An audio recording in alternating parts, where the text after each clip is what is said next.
computer. And there we are. All right. So welcome everybody to the first club officer Zoom meeting for District 1. It's the 13th of March and it's 6:45.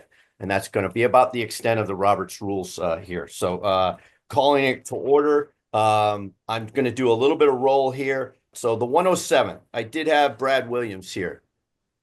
Hello. Brad's here. Thanks for coming, Brad. Southern New Hampshire Flying Eagles. I know my friend Johnny Yaz is here. Is anybody else here from the Southern New Hampshire? No, just myself tonight. All right. So Johnny's here. John's the new club president at Southern New Hampshire. Otis. Is anybody here from Otis? The Otis Model Aircraft. I think, Kevin, you're representing Otis tonight, aren't you? Mark too. Mark. Oh, Mark. Okay, Mark. Very good. Burlington. I think I saw Brian. Yeah, I'm here.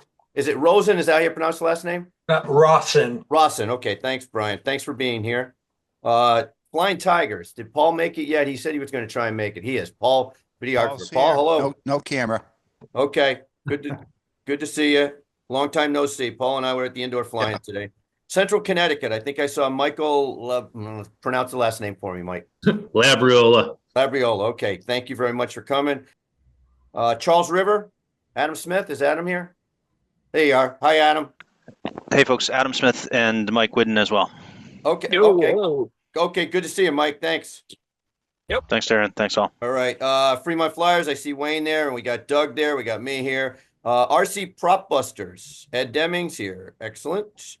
Aero Guidance. CAGs. Steve Pickering would have been here, but I'll cover for him. Steve Pickering would have been on as well. He may join later. Yeah, we were teasing about Steve. Steve's one of our new next gen leader members, and he's super engaged. And if he doesn't show up, I'll probably end up quoting him on some of his testimonials he's given us, which is awesome. Anybody from CAGs? Yeah. Anybody from CAGs? No CAGs? Going once, twice? Okay, no CAGs. Skyhawks. I think I said Dan Weed made it here. Dan? Hi, Darren. All right. Hi. Good to see you. Thanks for coming. Thanks. Sure. Discover Flying. I think we have a few people here. I saw Herb. Yeah, Herb Marshall. I'm the treasurer of Discover Flying Cape Cod. All right. Nice to see you, Herb. And I think Kevin is also involved in Discover Flying. Plum Island, we got myself and Mike Fiorito here representing. Anybody else from Plum? Well, Mark's at Plum. Anybody else? Right there. Joel. Yep. Okay. Bob Segroy also. Okay. Bob Segroy. Yeah, there's a few of us. Okay. So we get that covered. That's good. And I saw a couple more AVPs. We've got Andy Argenio, our VP here, myself, Darren Hudson, Doug Thompson's here, John Yaz, Joel, Steve Brem is here. I saw him. Steve Goller. Stevie here. Okay. Mark Montella's here. Thank you. Andrew Figler. Is he here? Nope. Okay. Let's see. Joan Liska. Hi, Joan. Good to see you. Bob Ungire? Nope. Okay. Jim Sear? Ed Demings here. Tom Lavoie? I don't think Tom clicked in. And Kevin Ryan's here. So that's a pretty good showing. Let's see. We have our event coordinator is Mike Fiorito. And we have Wayne Watchus, one of our new leader members. And we also have Tyler Dobbs here. I do want to just make a special welcome to Tyler Dobbs, who is our interim executive director at AMA.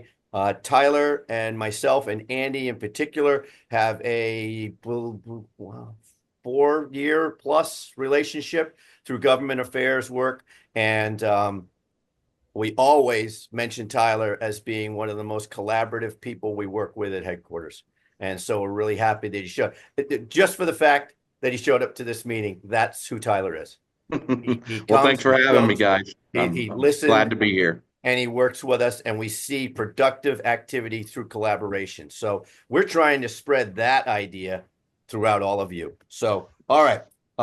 That's enough for business. I am pleased with the number of people that showed up tonight. So thank you very much for all being here. I did write something just to make it go a little faster. This is an overview of some history, some background information, and where we want to try and go forward with all of this. And it's based on conversations with some of you during this phase check of the Club Finder. And it's also through feedback over the years of what we've done. And it's from some recent phone calls. So thanks for being here again. And before we begin with the meeting proper, I would like to offer some perspective. Over the past decade, much of our outreach and in-reach efforts have been sidetracked by outside forces that took precedence over our attention to membership and club support. The preservation of the hobby and AMA has been a priority, but this is changing in District 1 and throughout the country. We are witnessing this shift among our membership. Thus, I'd like to share some history along with a request. Some history. The AMA Government Affairs team has effectively managed issues since before 2012, showcasing successes on the AMA Government Affairs blog. I recommend everybody bookmark that and keep abreast of that. It's a crucial tool to rely on, and it's a documented source when people start having opinions and misinformation. I often on social media will use that as a link to say, here, do some reading here. I won't get into a big argument. I'll just say here, look at this. It goes back as far as you want to go in the archives. COVID. Our national outreach efforts have lacked cohesion and have not effectively connected HQ districts, clubs, and members. When I talk about that chain, let me talk for about 30 seconds on the structure of AMA for those who aren't aware. And some clubs, even today, are not aware. We found this out when we were introducing ourselves in the area and when we made these calls, that people thought when Kevin Ryan was introducing himself as a new AVP that he was replacing Andy. And Andy was getting calls from some clubs that said, oh, we got a new VP. Well, and he had to explain, no, I'm the VP and they're my AVPs and I appoint them. So to review that, AMA is made up of a 13-member executive council. 11 of those are the VPs, like Andy, throughout the country, all the districts. Then there's the executive vice president, which is Randy Cameron right now, and the president, Rich Hansen. And Tyler, as the executive director, also sits in on that. Did I have that right, Andy? Is that correct? NAA and CFO also. Thank you, Tyler. So You're that welcome. makes up the executive council.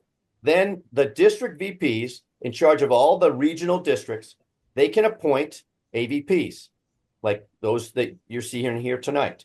And we're there to help Andy, our VP, run the district, answer club questions, answer member questions, be interfaces with all these things, help spread him out. There's only one of him, so help spread Andy out. And that's what we do. In District 1, we do it quite well, and we appreciate all the help we get. Then you have the leader members. The leader members are liaisons between the AVPs and the clubs. They're an integral link that is, and all these roles are described in our documents, but they're not properly indoctrinated so that the people doing them have proper expectations and proper knowledge of what they're supposed to do. And from the VPs on down, quite frankly. So we're concentrating on that a little bit more. We're pushing for better indoctrination, better training, better informing of what they're supposed to do. And we're starting that by reinvigorating the leader member roles. And we're going out and we find people who are doing the roles and capable of them, and then initiating them into the role versus assigning them the role and let them living into it, which takes too long. And quite frankly, with the stats that we have now with membership, we don't have time to train people that are out there doing it anyway. They just don't know they're doing it. So we tell them and we let them know, hey, you're acting like a leader member. Let's make you one. So that's been working out. Then we have the clubs. The club officers. The club officers are the liaisons to the members. And then the members themselves all have independent links on their social media throughout their community. So when we say one community, we mean one community, and we're trying to emphasize let's walk the walk as well as talk the talk. We talk the talk of one community, but are we really acting as one community?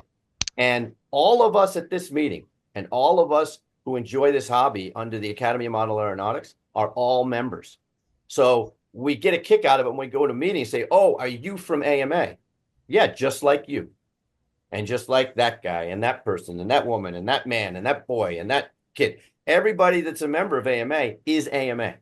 So it's not like the AMA guys are here. I get a kick out of people tease me all the time. Oh, the AMA safety guy's here. Well, just like you're an AMA safety guy. and you're an AMA safety guy. We're all AMA safety guys. So there's not a separation. We're all one community. All right, that was a long 30 seconds. Thank you very much. I'm going to continue here. So the constant messaging we're trying to get out, obviously, is one community. The ADOT has been a concept, AMA District Outreach Team, since 2019, roughly. It was fully launched in 2022, and we've had 2 very successful years so far, and that looks like a third one on the way. As Andy said, we're shifting to a little more in-reach, and that was promoted by the fact that our partner, Rich Little and Flight for CF, he decided to back down some of his events. Rich has been pumping us full of events since the start of this, and it's been wonderful. And the fact that he backed off was perfect timing, because now we can concentrate on in-reach and get out to more clubs, come out and fly with you guys. We've been going to meetings. We'd love to come out and have a relaxing day, or if you have an event, a public event, we'd love to come out and join you with that and help in any way we can, small to large. We're going to one for Ed's Club in August, and we're looking forward to that. That's going to be wonderful. Our motto at the ADOT: entertain, educate, and engage. We're encouraging the involvement from all members and clubs as we envision this as a national movement to enhance, expand, and support club efforts. We know that this is not the interest of all members or all clubs, and that is perfectly fine. What we've done with the ADOT is recognize that some members want to do this kind of work and enjoy it, and we want to go find them. So it's not about saying your whole club has to engage. If you have a certain number of members in your club that want to do this, we're trying to facilitate them to have an avenue to enjoy that part of their passion and their hobby. And boy, I'll tell you, I'm gonna throw Steve out under the bus with a wonderful testimonial right now, because not because he's not here. I do it right in front of his face too, because it made my day when I heard it. We were at an event at Beverly Airport, and he was smiling ear to ear, interacting with the people, and he looked up at me and he said, "I'm never going to forget this the rest of my life." And that's the attitude he has when he's at all the events. Bob Segroy's here. Every time I see Bob, he's at most of our events. Every time I see him, he comes up to me and he says, "Isn't this great? This is great." And that is the general mood of everybody that we engage with. Now, these guys are members from all different clubs. They take that positive energy back to their clubs, and that's awesome. And that's one of the big reasons we do it. Okay. So that was the testimonial about that. And so distractions from growth and retention have led to steady decline in membership. We already talked about that a little bit before the meeting. Membership has been in the decline for the past decade through all these distractions and everything else. So we need to change that, and that's what we're doing now. Some sectors, like seniors and youth, are experiencing some growth. There are many unrealized opportunities and demographics we need to hit and capitalize on. And so that is the focus moving forward positively, while acknowledging the external factors that often contribute to our challenges. So when you have criticisms, those criticisms are often accompanied by solutions. Sometimes they're not, though. Sometimes they're just criticisms and gripes and grievances. When you have a criticism, pair it with a solution. Pair it with something to make it better, and take into account the perspective that maybe that avoidance or that lack of contact was done during these outside forces of COVID and government affairs stuff. And we're moving out beyond that now. So the feedback and criticisms directed towards AMA and its volunteers often serve as a scapegoat. We hear it a lot. AMA didn't do this. AMA did that, didn't do this. So while some of those critiques are valid, many originate from misinformation and misunderstandings. So try and give that source documentation out when you can. Try and inform the misinformed whenever you can. Some of the platforms that people use, the really provocative video from Tail Heavy Productions, some business plans that have been presented, social media, emails, phone calls. AMA as a organization and leadership needs to not take offense at those, but really take a hard look at them. And we're in the process of reinvigorating that too, saying that, maybe it's not them, maybe it's us a little bit too. And that goes for all of us. Maybe we have some ownership in this and we have to evaluate that. So District 1 is exemplifying that what can be achieved when you have the right tools, the right people, and the willingness to take risks and adapt. Some of the members prefer to do this independently, which is awesome. Some clubs prefer to do it independently, which is awesome. We don't intend with our ADOT concept to replace any of that. We want to augment that. We want to assist in that. We want to support that. The big deal is community, operating as a community and all together and working together, communicating with other clubs, sharing your knowledge amongst the clubs, not being so tribal. We've been experiencing this at the indoor flying, and it's a little microcosm example of what we want to do with the entire community. We've had, in a month's time, we've had 59 different people there, 11 different clubs, and it's all operating at a club flying site. It's a designated flying site, but Wayne has opened it up to anybody to come in. And boy, I'll tell you, it has worked out beautifully. Anybody who's been there, it is a ball. There's a lot of camaraderie. There's always fun and laughter, and we're flying all different things. I would love to see that migrate outdoors when we shift to outdoor flying, that same philosophy. So consider that with your clubs, just having an open house. Now, AMA has some guidance on open houses. They're more public outreach. I'm talking about like a block party, an open house come on over, put a donation bucket out and invite some people over from different clubs. Mix and match, share ideas, share what's going on. So the Growth and Retention Initiative focuses on attracting new members and valuing existing ones. So this is the first national consistent, adaptive, holistic approach we've seen in over a decade. And we're excited to embark on this era for the hobby and this organization. And we want you guys to come along with us and enjoy some of the stuff we've been doing. So, and now I want to introduce a little video we've done that gives you an idea of what our outreach effort is about with ADOT and how it might involve you and your clubs in the process. And those who have seen this before, it's worth a couple of looks and try and look at it through different eyes. And when you do that, listen to the narration, because we took our time with the narration and it was deliberate. Darren, you got a hand up. I don't know if you want to take it before or after. Yes, Joan Liska. Go ahead, Joan. Thank you very much. Appreciate that. And guys, feel free to help me with the admin of this while I'm doing this other stuff. Go ahead, Joan. Because you triggered a issue that I have been aware of for some time, in that, in fact, it was my husband's thoughts for many years, is that we get entrenched in just doing things the way we've always done. And for the last 20 years, give or take, we really needed to move forward and look at other ways to get our message out to the greater public. And my husband was always into, we need to be on TV, like they have a channel that's just for motor trend things, like Wayne Carini's automobile show. We really should have something where we're out there in a public venue where people say, oh, that's a hobby that I never even thought about. And more recently, actually, if we take a page from Barron Trump, he introduced to his father social media as an outreach to what people are doing now. That's where our public is now.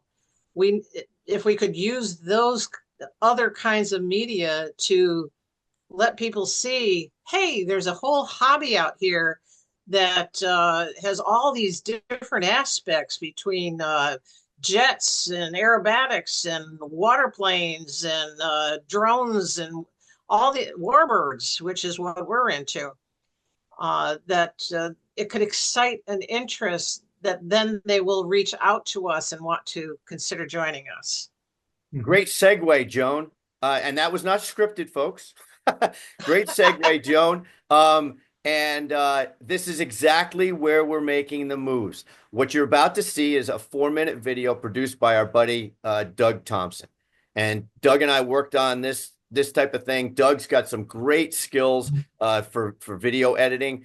So we started collecting and creating these video documentaries, basically mini documentaries on what we do.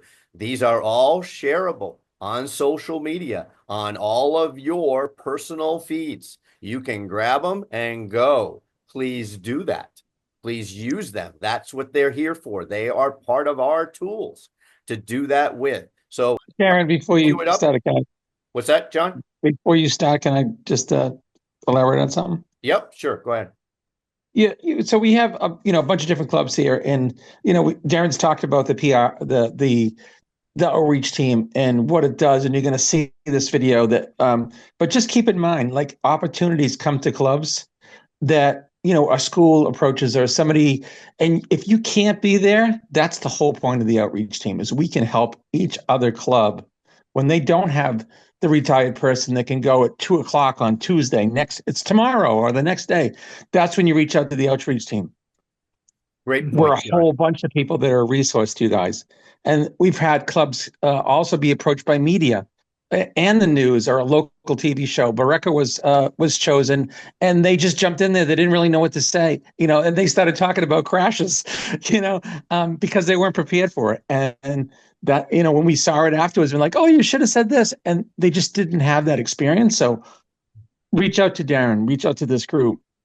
And I just wanted to pop that through there. And then Tyler's here. No, another great segue to this, John. That's exactly correct. What John's saying is we're a tool, we're a resource, we're a support crew. We're not a replacement. It's not competition at all. We're just trying to maximize this for everybody and maximize it. When we help each other in the community, between clubs and among clubs within the district, we're helping the hobby. So we're helping ourselves. The better and the stronger and the larger we make our organization, the better the hobby is. So enjoy this movie. We'll talk about it when we're done, and then we'll have some more talk about the growth and retention plan, and hopefully get you excited about going out and looking into some new ways that we can engage in some outreach.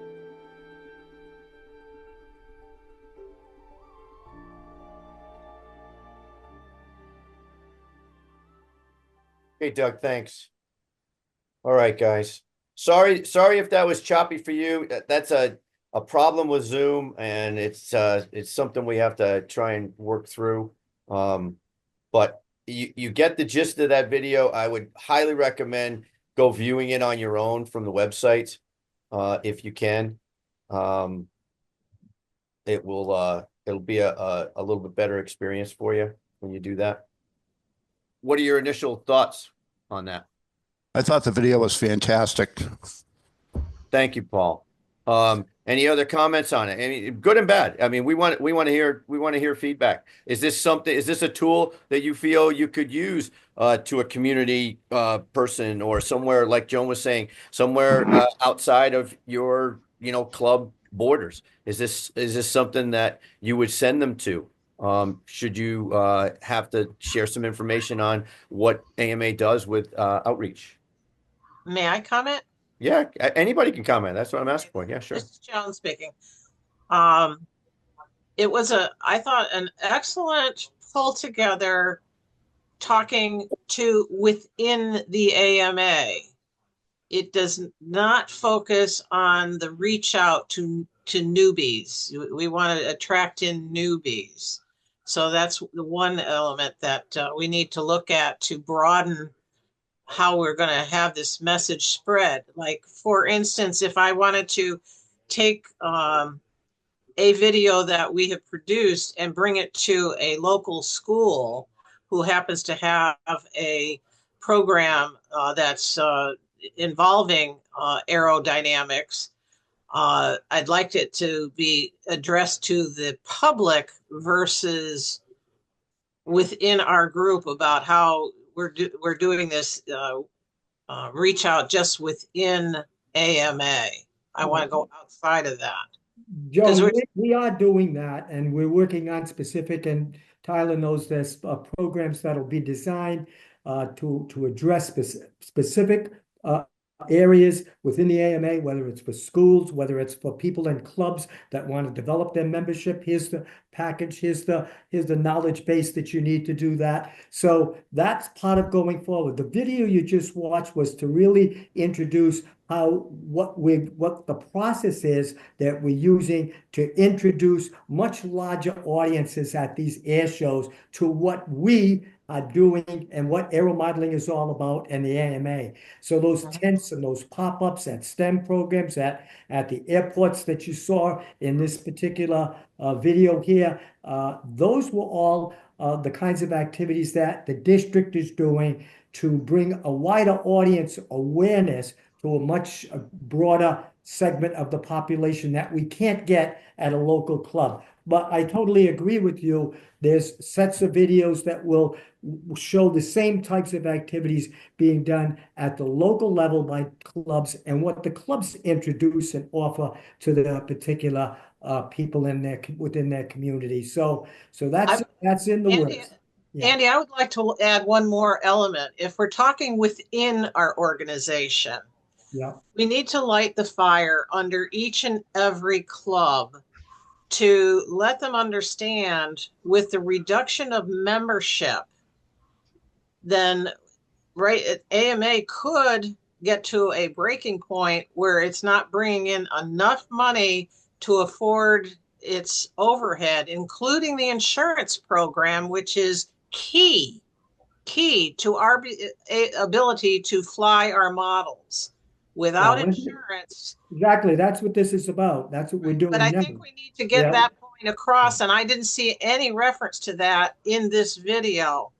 Yeah. That if your senior members of your club want to just sit on their butts and not do anything to grow their club, they don't understand they're putting their entire modeling community at risk by not trying to grow the organization.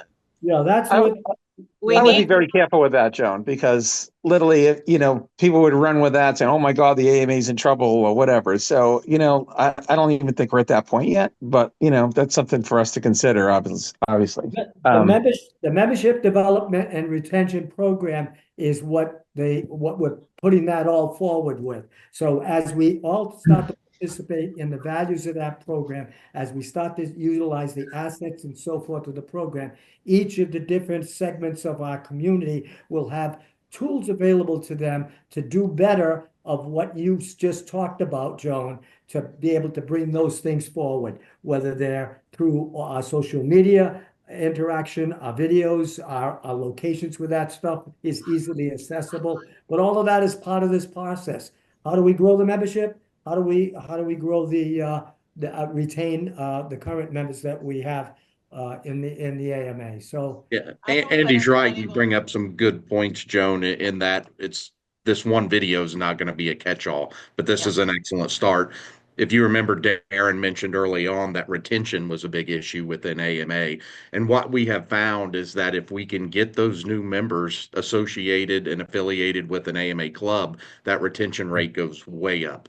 And I think this video does an excellent job to show the camaraderie and what happens at a club and event level.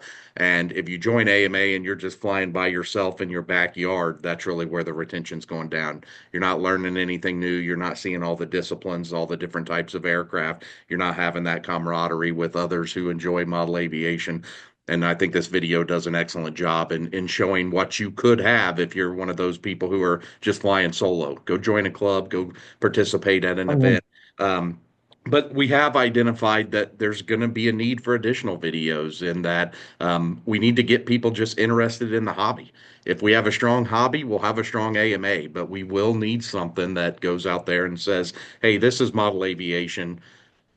Pick it up, try it. You'll love it. You'll learn about aviation. You'll learn about models. You'll learn about aerodynamics. And then once we get those folks in the hobby, then we can introduce them to AMA and we can show them what we're all about. But overall, just to point out who the folks involved in creating the video, it's absolutely excellent. So Tyler, I can't agree with you more about the quality of what this pulled together, and that the audience is within.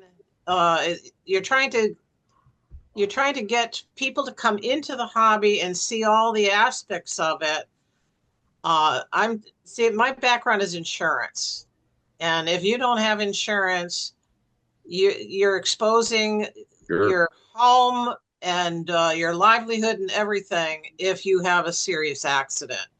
So if we lose that insurance because we don't have enough membership, or we have to up the dues so much to cover the cost of the insurance that people start dropping out. That's what I'm trying to get to when we're talking to the senior membership of each club, whoever those officers are that are making decisions to go out and attract more people to come into the hobby.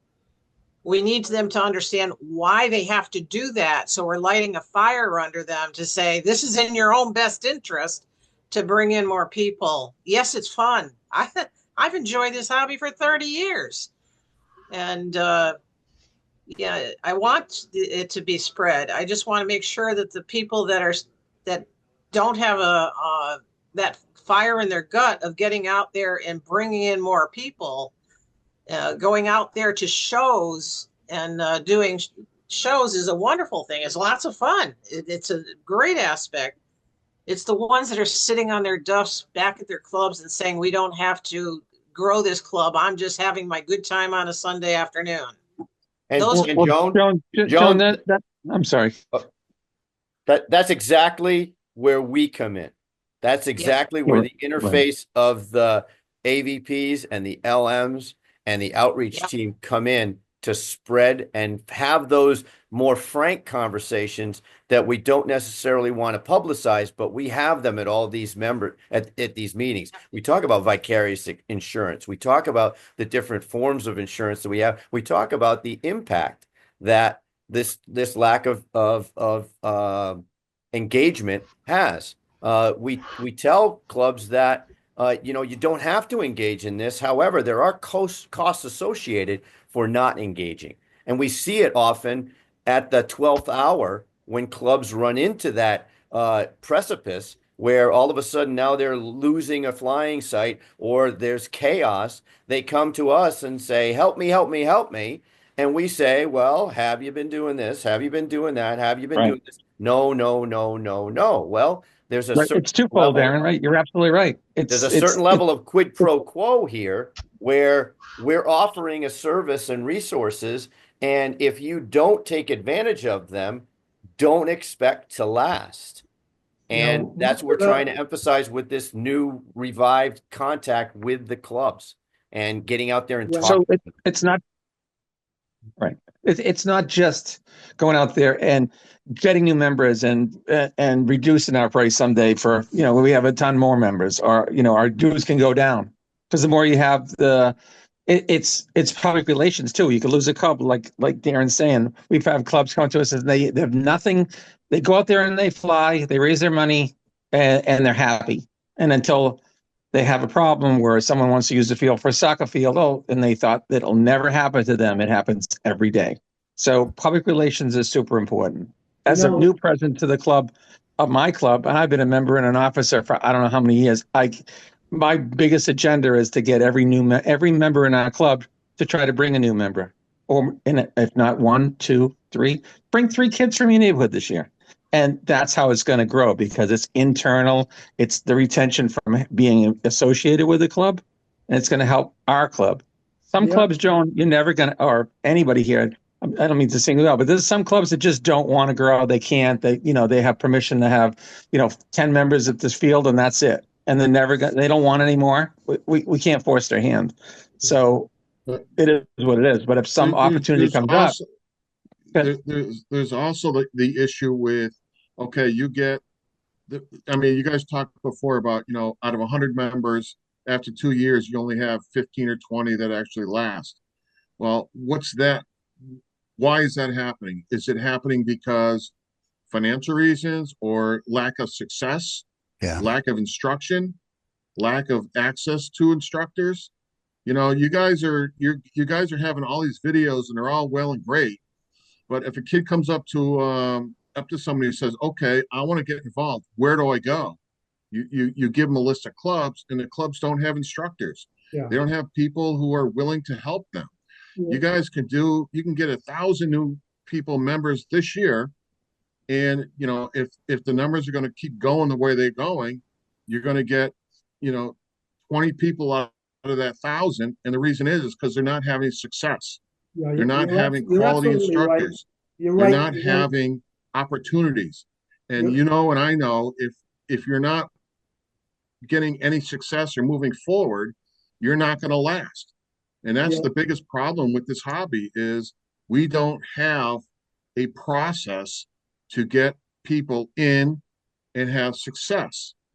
You know, I keep Right. saying to people, Wait a minute. this hobby has one of the biggest problems of everything. It's called grumpy old man syndrome.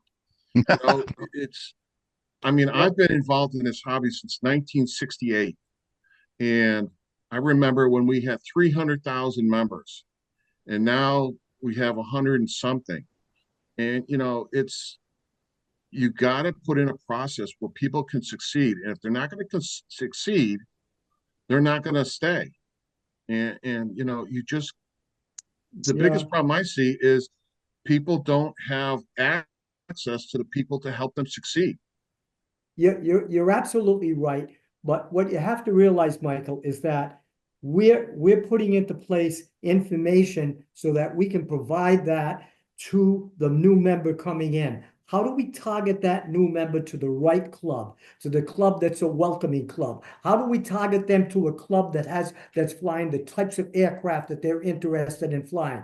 How do we know which clubs have intro pilot programs, which clubs don't? So we want them to come to us. We want to be able to say to them, here, we can match you to the best choices. Here's the clubs. Every time we do one of these events, and we got a large population coming, we have out on a table in front of us the 25 clubs or 10 clubs that are within 10 miles, 20 miles of that facility, so they know which clubs to go to. In my years of owning hobby shops, more than one, that was the biggest issue I had. So that's part of the process, getting them tied into the right club, hoping that that club matches their skill sets, and also what they desire in a club, and also educating the club to have better ways to retain the membership. So we kind of understand that. We also understand that many of our clubs and many of our members are not even aware of some of the basic amenities that we have. When I'm standing at the Toledo show and somebody comes up and says,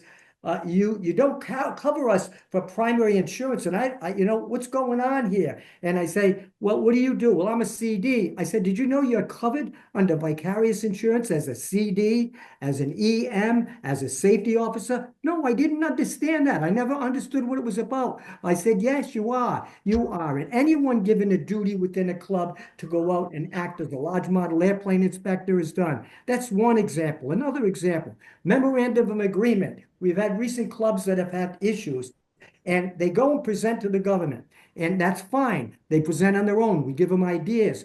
Flying sites, we give them ideas. The memorandum of agreement lately, I tell them if some of this stuff is forgotten, it's in the background. We want to bring it to their attention. We have it with EPA sites. So if you're going to speak to a public agency, you want to use keywords.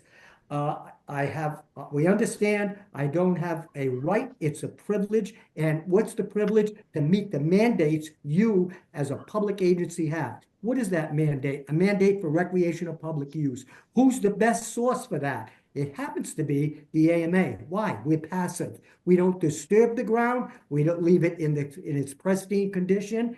Solar panels, perfect opportunity for us to fight them. Here's the kind of approaches you should take. Here's the videos you should use.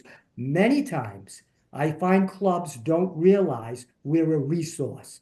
That's what we're trying to educate them for. We have the videos, we have the talent. We went through this when we were doing all the stuff that Tyler has repaired for us over the years. We learned that when we went to speak in New Hampshire, when we went in Rhode Island, you know, we were telling these public agencies that were saying, oh, we control the property. No, you control when and where we fly from. But as soon as we're in the air, It's governed by the FAA. And at that point, the FAA is a national federal law set, preempts local laws. So we use the preemptive factor. Do all the clubs know all of this? No. Go through the chain. Talk to us. Talk to your AVPs. Let it go to headquarters, get the right information. And that's what we're trying to do, which is going to help us retain the site, use the site, perpetuate it, and all the good stuff that we need. I want to go back and address Mike's point about we don't have the clubs connecting them to opportunity for success. We don't have a mechanism. Well, gentlemen, ladies, we do have a mechanism, and we're using it as our primary source on this new program to capture them. It's called the Club Finder. And I'm gonna throw a club out here as an example, and I don't want it being taken the wrong way. They're not here, but it's a perfect example of what we're talking about and what we've been preaching for years about being honest with your details of your club operation. Be honest of what you do. You don't have to portray yourself as something you're not, because it does more harm than good. Be honest. If you are restricted, maybe give a reason why you're restricted, because there's nothing wrong with being restricted. There's many reasons to be restricted. There's many reasons to have a cap. John mentioned that. Your landlord might have a cap. All these things are legitimate. They're not necessarily negative.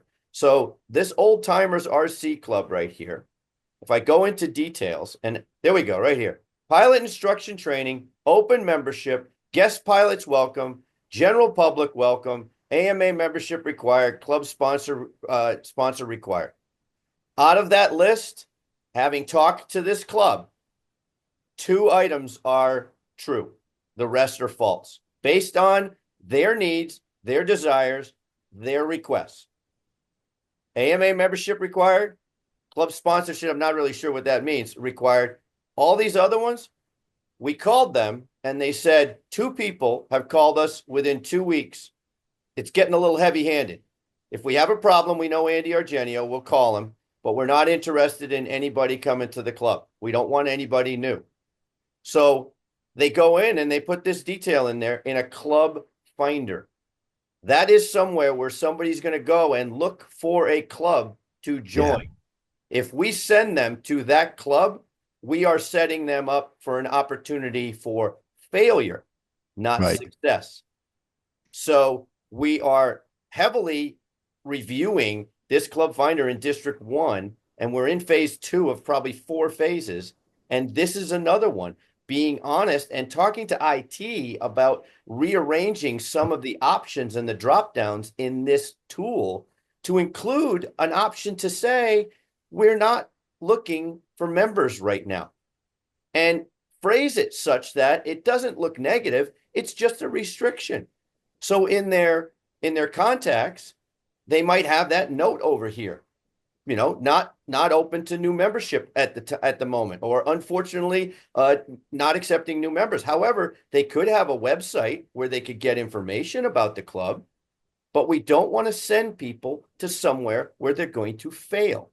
And if they're meeting somebody at the door, whether it's an FOG, and I won't talk what the acronym means, I think everybody knows. If they meet that negative person, then we have shut the door in their face. This club finder is our basket of eggs, and right now it has some holes in it, and we're counting on the clubs to review their details so that they are more honest to the people looking for them, that their contact person listed, their main contact, is the public relations person for the club that will welcome somebody, that will respond within 3 business days. I think that's a standard. If they get emailed, they'll respond to the email. And if they're not that person, they don't belong in this column. Now, something that we've discovered, and it may be true for the clubs present here, many clubs view this as a contact tool for AMA headquarters to contact the club, and not for the public to contact the club. Those are 2 vastly different things.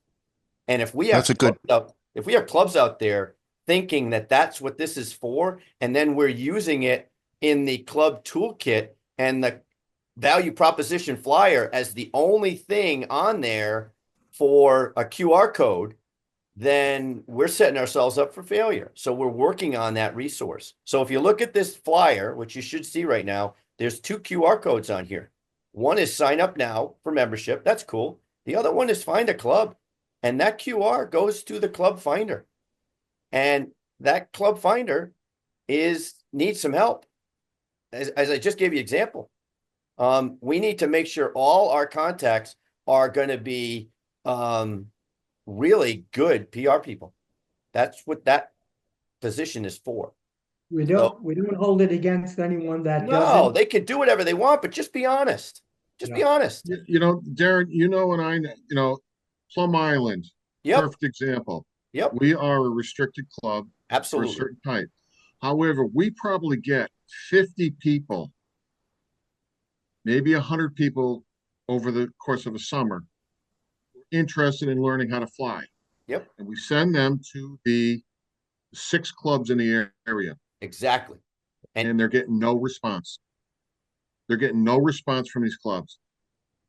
And Nothing. that is the problem, Mike. That is the problem that their contact or their people are not set up to be the PR person for that club. Right, but you know, we can make all these videos, contact all these people, but until that gets fixed, this is literally a wasted effort. Yeah, Mike, you're sitting in the process. You're literally sitting in the process of doing that right now. That's why these clubs are here with us tonight, because we called them and talked to them and said, hey, we need to talk about some things and we're going to inform you better. Yeah, Darren, put it out for others to talk about some of the questions they may have, because we're running. Yep, and I'm going to let Johnny, I'm going to let John speak right now because he wanted to say something. I'm writing notes down here. So I'm trying to come up with solutions from what I'm hearing. Okay. So I mentioned this to Andy. I mentioned this to Darren, and Tyler's here, which is great. I think a public relations person should be an officer of every club. And I'm going to say it until someone like Rich Hansen hears me, because I've said it to my blue in the face. It's so important to have a public relations person, someone that they can contact, a phone number. Forget about email. They want to call somebody, leave them a voicemail, I'll get it back to you. We should have every club listed around Plum Island, literally, that you can give them a contact to say, hey, call John from Southern New Hampshire Flying Eagles. You live near there. They have a training program. Okay, so let's work on that around Plum Island, because it is a great funnel of new members, people that are interested in this, that stop and watch. It could be as simple as a business card for the club that has the name of the guy, the phone number, the website, and you hand it to the person. I got them in my pocket, Mike. So let me finish. So the other thing is, we had a nice club video that Dougie did. Why not? I heard people saying, oh, teaching clubs, is it worth it? You know, we don't teach right. There's a bunch of clubs that do teach right. Southern New Hampshire happens to be a role model club, and it was long before I started. A lot of people, clubs in the area say, go to Southern New Hampshire Flying Eagles. They teach, and they have a good instructor program. Why don't we do a little video of how we teach, how it's set up, and other clubs can copy it. And because of that, we have more members, and these are all these great resources. We got 14 flight stands. We got a porta potty. We got potted water. We got lawnmowers. We got all kinds of stuff. And other people might say, you know what? Wow, we should have a club like that. So use it as a role model club.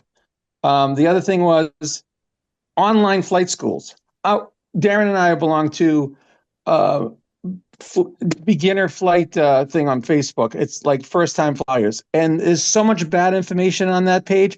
90% of it is the wrong answer. Just send it. I'm tired of like people that are giving advice that don't know what they're doing. It would be great if the AMA had a forum that you could join, and you'd have like even a class that people could do flight simulation. They could learn how to fly and be happy and get good information from seasoned pilots that know what they're talking about. Because literally, my voice is only one small little voice on some of these forums, and half the people don't know shit. I'm just going to say, you know, it's so frustrating. It's killing me. So I wanted to say that. So if we did a sim session that was maybe the AMA sponsored, or you could sign up for a class. Horizon Hobby tried it. It didn't work for them. They really did put a lot of effort in it, but Maybe the AMA is the right place. So anyways, those are the things I jotted down. I was listening to you guys talk and try to come up with solutions, but hopefully that PR thing really catches on. I like that Right, idea. hold on one second, guys. I want to give the clubs that are here, the club officers that are here, an opportunity to speak. So I'm going to stop the share for a second. I'm going to open up this into a forum, and I want you guys to speak. I apologize that if you've been sitting there chomping at the bit. So now is your opportunity. The mics can open up. Speak, please. Yeah, this is Paul, President, New Hampshire Flying Tigers. Yaz just brought up a good point. In our club, we do have an event committee. We have a website. The key contact information is there. And I'm going to cut right through it. All of this is great if people know that you're there.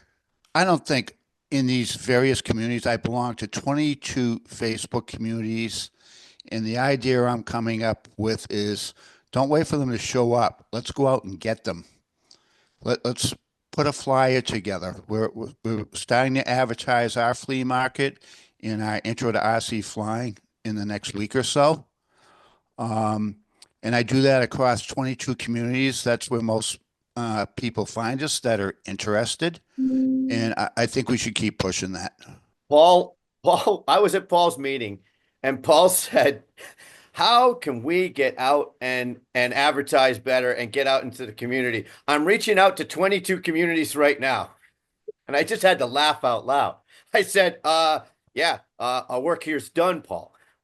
He's got the right idea, folks. Reach out to your Facebook feeds. Every member in the club who has a Facebook feed has an opportunity to reach out beyond the club to their group. And they'll say, well, they're not modelers. Exactly. That's who some of these reach out to. And maybe it's time for instructor incentives. Problem is lack of instructors. I don't know why it is, but I mean, even NCRCC down in Connecticut, I mean, they have a dozen instructors. Can't get a hold of them. Can't get anybody to come down to the field when you need them. How do we do, Darren, when we put out a call to instructors to get specific ones? Did you guys start to include that in your listings as well when you make calls? Yeah, Doug, Dougie on the spot here. We started collecting this for our outreach events. We went through the process Mike's talking about. We had a little epiphany after the first year. We said, we got them, we grab them, they're interested, they do an intro flight, they got it, they're going, and we go over, we say, here, use this club finder and contact using your zip code. And we realized, holy crap, we're sending them for a crapshoot. They're playing roulette now. And most of the time, we have no idea where they're going. So we said, well, the club finder's not doing it. They're not honest with their details. They don't have a PR person as their contact. We better do a workaround. We made cold calls, calling the club saying, hey, give me names. Give me names of who is available, who wants to instruct, who wants to do intro. Do they want to do electric? Do they want to do this? Do they want to do that? Do they want to do drones? Blah, blah, blah. And now we collect that. And now we have that. So when we go and we look at the areas they're near, we say, call this person at this club and they will respond to you because we talked to them a month ago.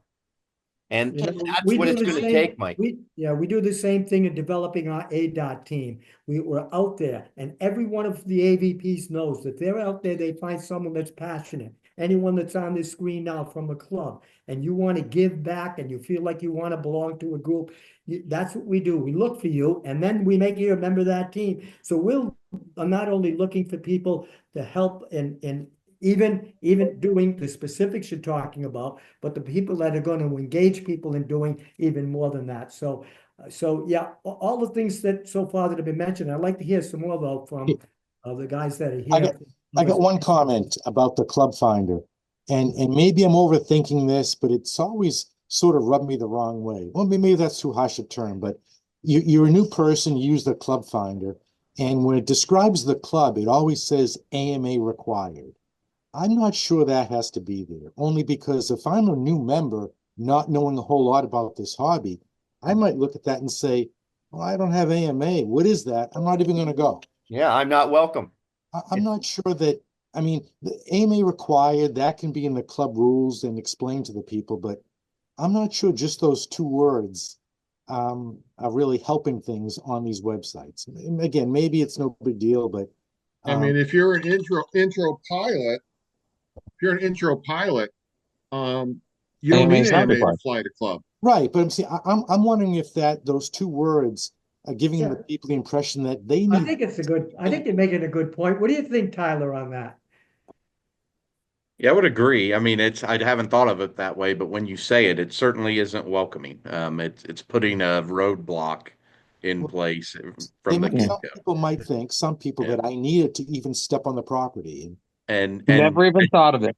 and it may brings up a question, they may say, what's AMA required mean? And Exactly. I don't have that, so therefore I can't come. I can't Yeah. do it. So Right. yeah, that's a good point. That's something Maybe- we're trying to correct here is to not show, and not use the word no and be more welcoming and be more inviting on marketing techniques and so forth. And I think that kind of falls right in line with it. So yeah, I made a note here.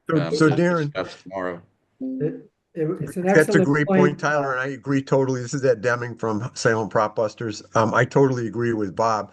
One of the things that we do, we've been pretty successful with our neighborhood event that the some of the ADOT guys are going to be coming and helping us with in August. What we always do, there's a couple things we do. You don't want to throw up roadblocks. So the first thing, some people show up at the gate. You got to have very friendly people that are going to welcome them in, put them on a buddy box. But then a couple of words we never ever use at the start of a conversation is FAA, trust.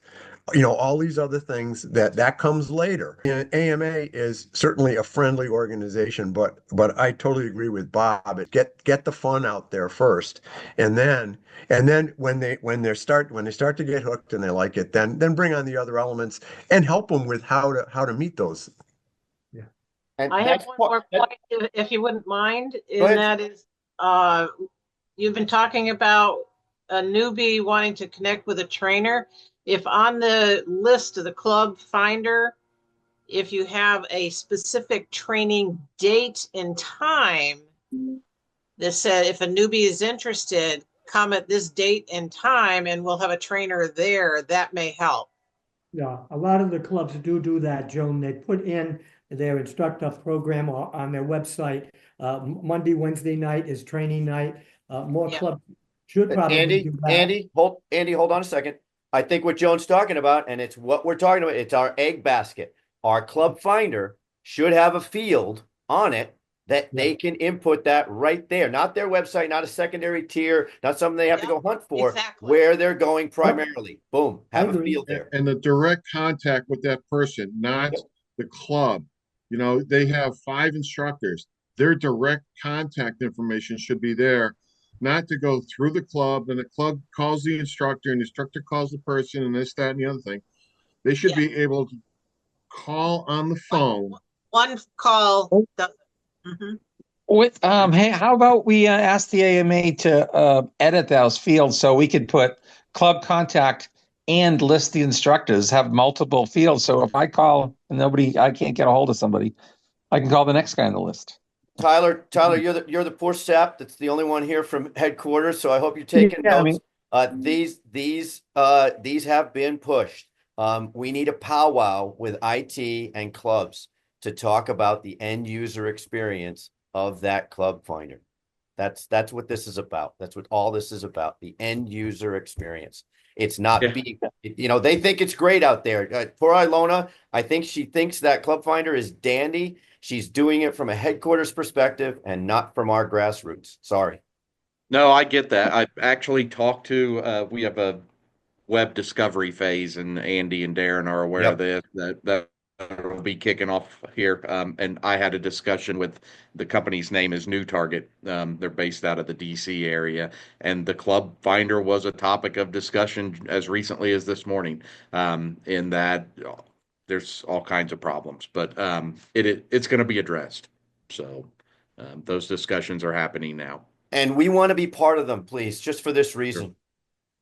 There's going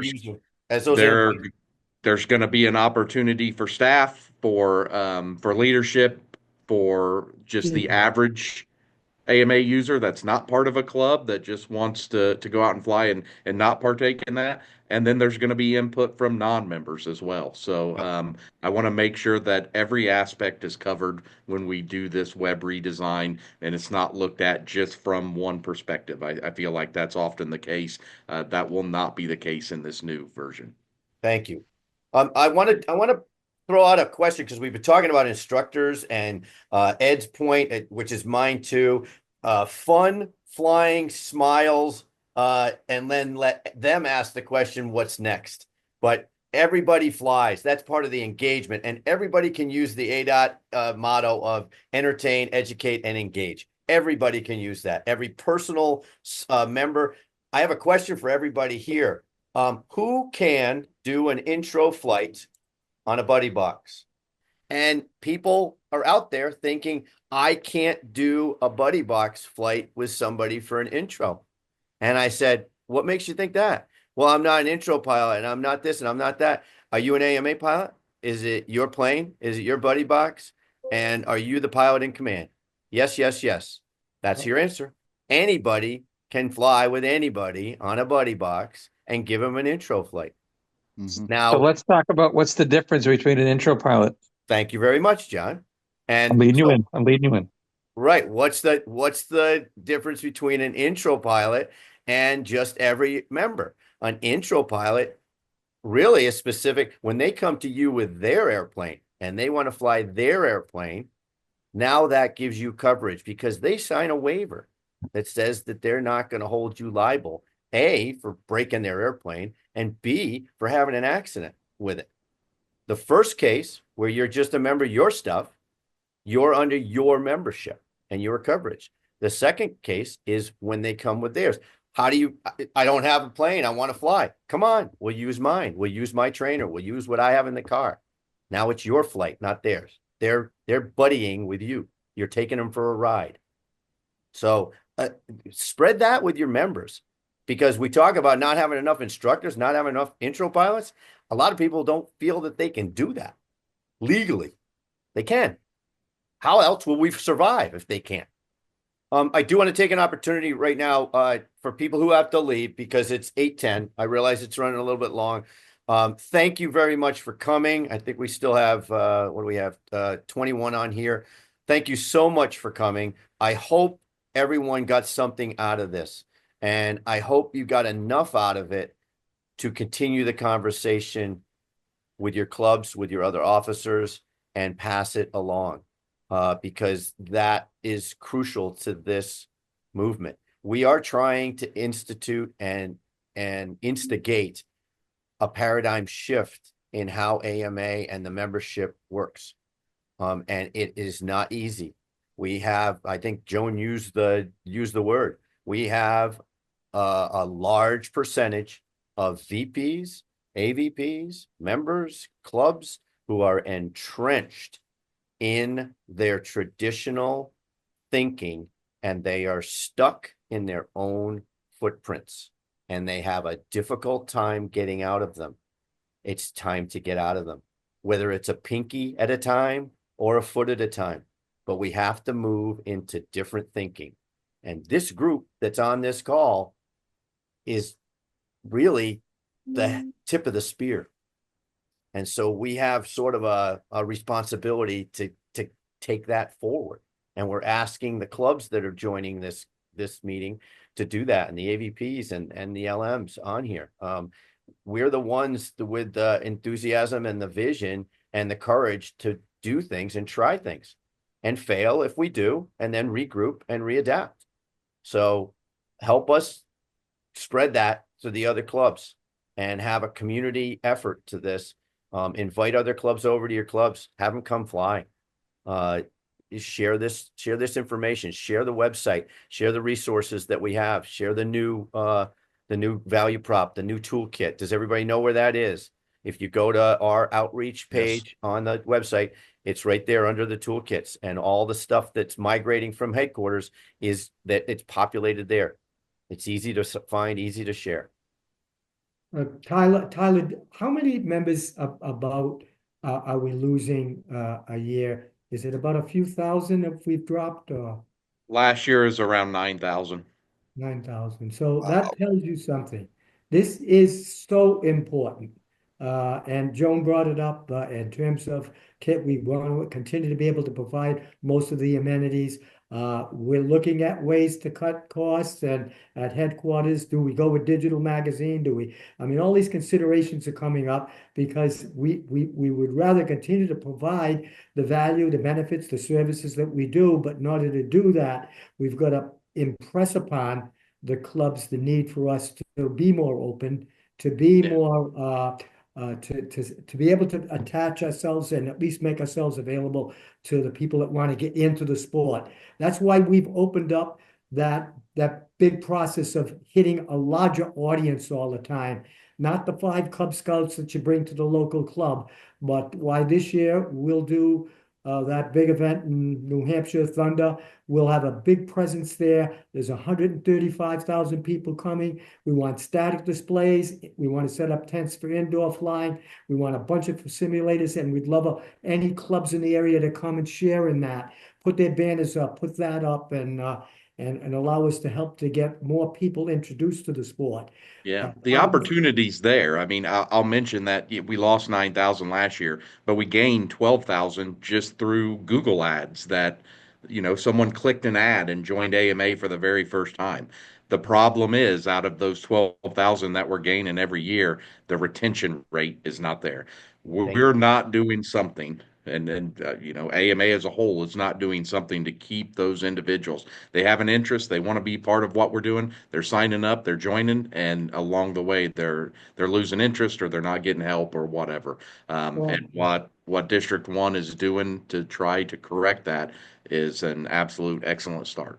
So it's getting them to the right club, to the right resource, to the right people. And it's what Mike was saying, it's what John mentioned, and that's the most difficult part. That's why I'm so impressed by the data that these guys that you're looking at, my AVPs have taken over the last few months to connect with. So I mean, Ed and Joel, I mean, they at night, and Kevin, they've been calling up clubs and trying to bring them so that we can ID the clubs. We can match and make the matches that we need, the matches that are going to act as the means to keep the retention so that it doesn't drop another 40%. We don't go from 100 down to 12. And then we're talking. Then we're making headway.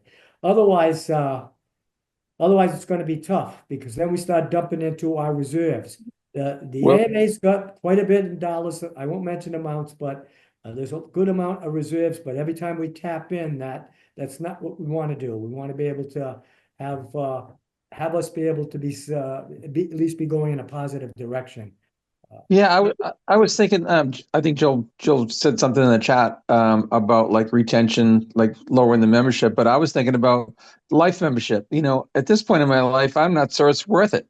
But it maybe by your age, maybe the life membership can go down, and then you might find a bunch more life members. Because if all our members are on their retired age, it's not really worth spending all that money. It's like, I don't know if I'm going to fly that long. But it's much more attractive to the younger guys. I should have done it a long time ago. Kevin, you had a comment. Anyway.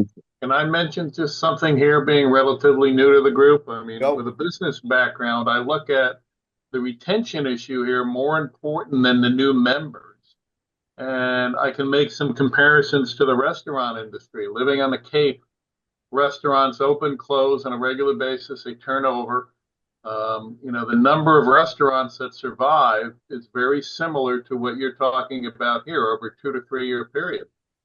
And I can tell you the most important thing to me when I go into a restaurant is getting a good quality meal, but the most important is how you're treated. I think you can have an average meal, doesn't have to be an excellent meal, but if you're treated with respect, and that's the reason why I look at the fall off rate within clubs. If you're losing 20 to 30% of your people and you're having to develop the resources to retrain those people, you're behind the 8 ball every single year. and and I see a number of clubs that have to train in order to meet the payroll of the expectation of taking care of the field. Then the next year, they're in the cycle of the 2-year cycle of people leaving.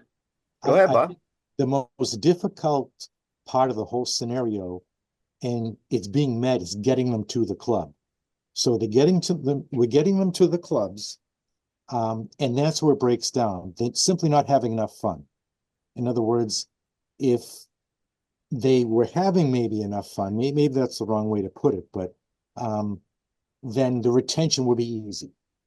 Do you know what I mean? So again, we're doing the most difficult part, getting them to the club, but there's a breakdown after they're at the club. And part of it, I think, is what John and other people have mentioned, that and what they have to do is be more like Ed's club and some of the other people here. Broaden your areas of interest. Allow all the different factions that approach. So that sustainability comes from being open. And if you can be open, open as much as you can. That's the lesson we have to teach. Solutions to that is broaden the club to the community. And I often tell people when they're at our events and when they're looking for a club, I often tell them clubs are small communities. And just like any other activity that has clubs, you may not always find the perfect fit the first time. So don't put all your eggs in one basket.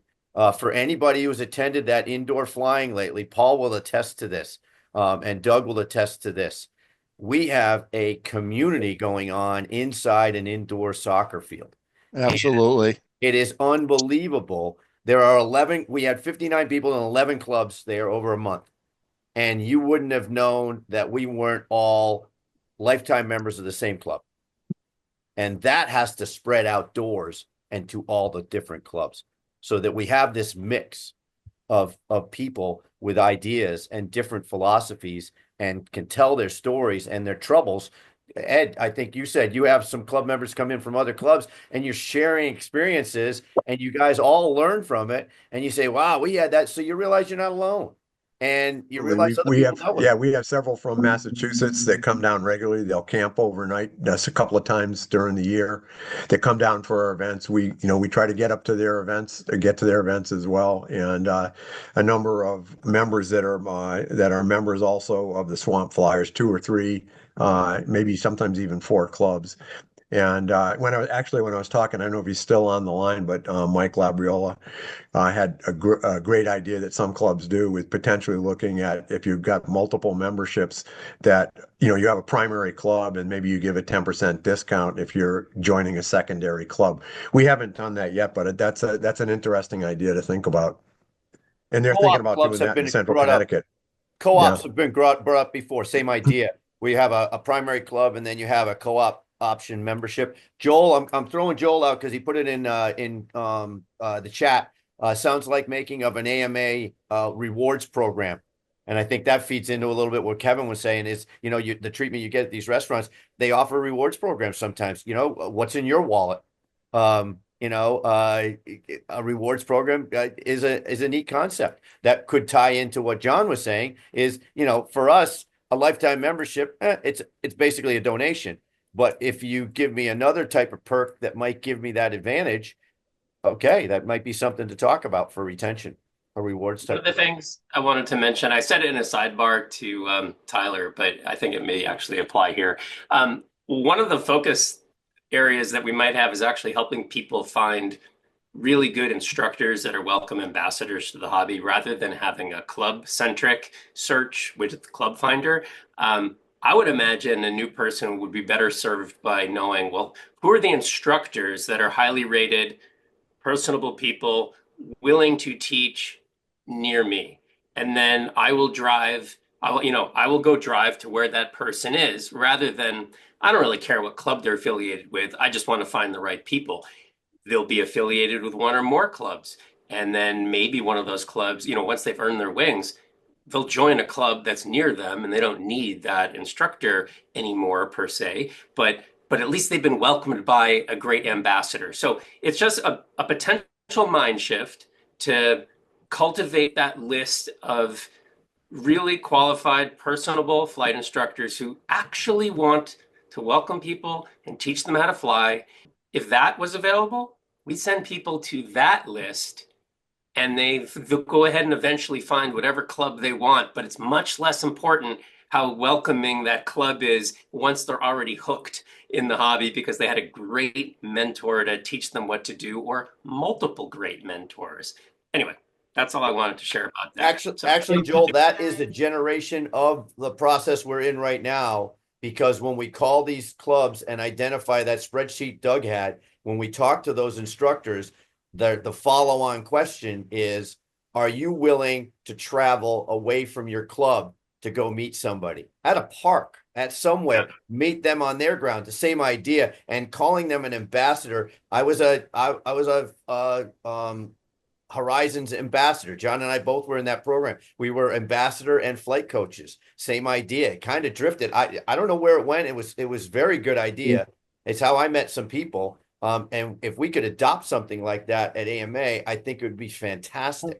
Hey, I'm gonna just branch off on something Joel says, because part of the problem isn't it's qualified instructors. There's a lot of people who go in, they find an instructor from a club, and they have a miserable experience because the instructor doesn't know how to fly themselves. And there's got to be some kind of, I think Joel's right. We should have a list of instructors all over District 1 that the people can actually go and.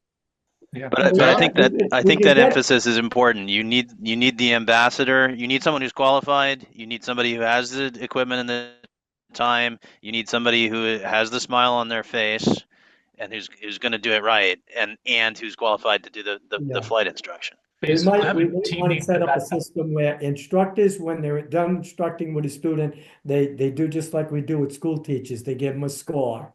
And we take those scores and we say, look at this. Here's the guy we got that's got the best scores this year. He's a 5-star instructor. Never gonna fly. Why not? We would rank a restaurant. Why not rank the instructors, based on the student feedback?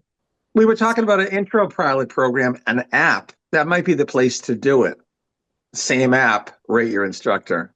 Well, that's fine. I mean, let people self-select to put them on the list, even as instructors, and they start with no rating, and eventually they get their students because people chose them, right? They were near them, so they tried, and they earn ratings that way. They can earn their badge. I mean, people can get that nice community spirit that way.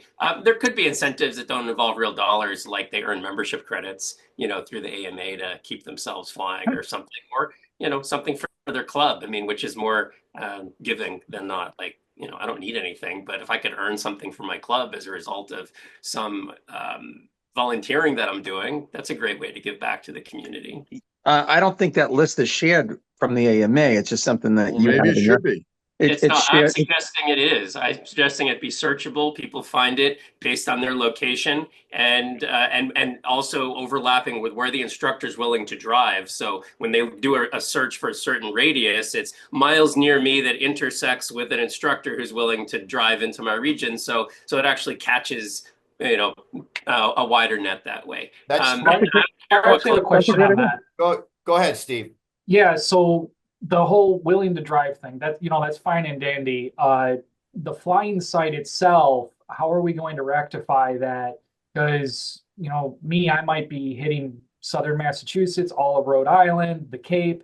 Is there a way for us to get a temporary membership as an AMA member, an AMA representative to whatever club is within our radius there, to give that person the correct the due diligence that they deserve and want at a actual RC flying field instead of, a school.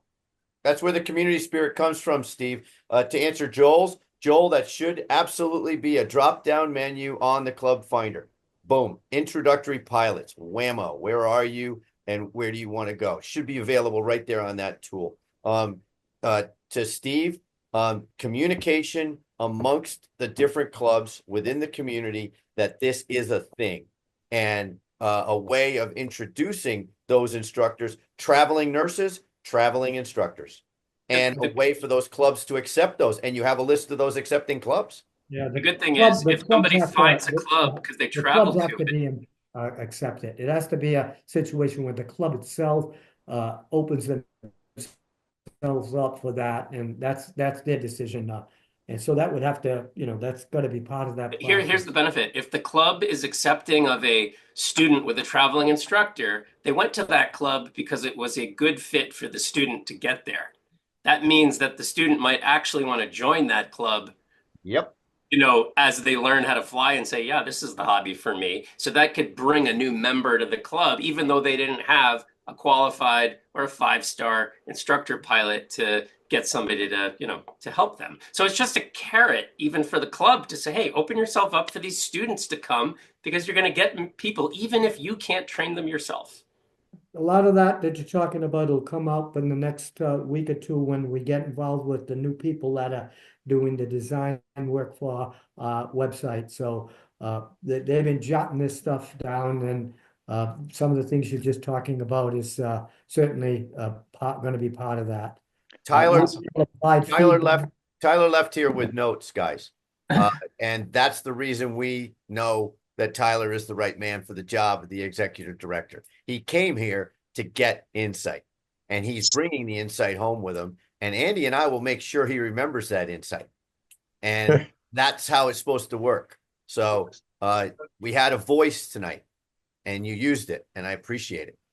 Every one of these things we're talking about, especially the instructor piece and the intro flying and traveling instructors, that is all plucking and forming another way to have an additional passion within this hobby that a lot of people don't even think about.